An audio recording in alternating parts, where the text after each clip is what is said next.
కే భక్తి ఛానల్ వీక్షకులకు శుభోదయం. ఈరోజు తారీఖు 26వ తారీఖు జనవరి నెల 2026వ సంవత్సరం.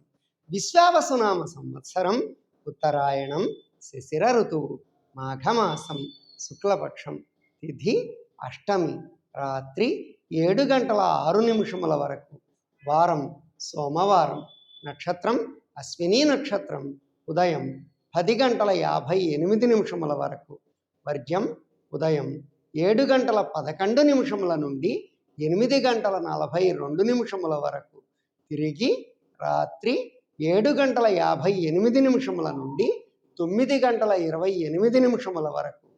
అఖిలాండ కోటి బ్రహ్మాండ నాయకుడైన శ్రీ గంగా పార్వతీ సమేత అనంత భోగేశ్వర స్వామి వారి కృపా కటాక్షములు మీ మీద ఎల్లవేళలా ఉండాలని కోరుకుంటూ స్వస్తి.